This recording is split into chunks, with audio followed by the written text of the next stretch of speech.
Exploring the phrase, I'd venture to say.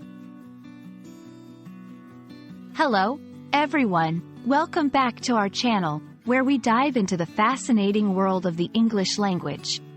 Today, we're going to explore a very interesting phrase, I'd venture to say. This expression is not just a simple combination of words, it's a window into the speaker's mind, showing caution, speculation, or a polite assertion. If you're ready to expand your English vocabulary and sound more like a native speaker, you're in the right place.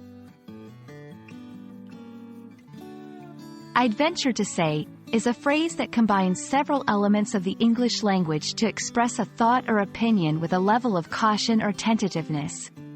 The word venture here is key, suggesting a willingness to say something that might be considered bold or uncertain.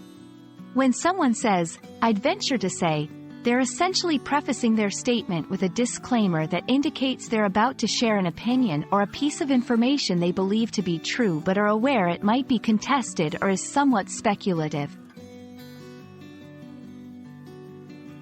Let's break it down even further.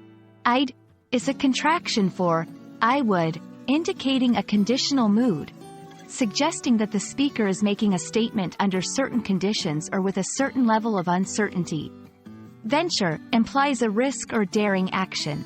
In this context, it means the speaker is daring to make a statement, knowing there's a risk it might not be fully accepted or is somewhat speculative. To say simply means to express or articulate words. So, putting it all together, I'd venture to say is used when someone wants to express an opinion or a thought that they recognize as possibly being up for debate or not universally accepted.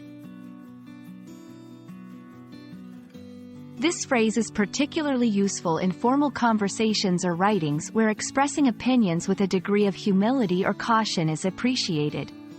It's a diplomatic way of stating something that might be slightly controversial, speculative, or not widely agreed upon, without coming across as too assertive or dogmatic. For example, in a business meeting, instead of making a blunt statement, saying, I'd venture to say that our sales will improve next quarter, softens the assertion, showing that you're optimistic yet open to other possibilities or interpretations. To give you a better sense of how I'd venture to say can be used in everyday English, here are a few examples. 1. I'd venture to say that this is probably the best coffee in town, but of course, taste is subjective. 2. He'd venture to say that the project will be completed on time, though there are still some uncertainties. 3. I'd venture to say that most people would prefer a peaceful resolution to the conflict. These examples show how adding I'd venture to say can make statements more nuanced and reflective of the speaker's cautious optimism or speculative opinion. Understanding and using the phrase, I'd venture to say, can add depth and subtlety to your English conversations and writings.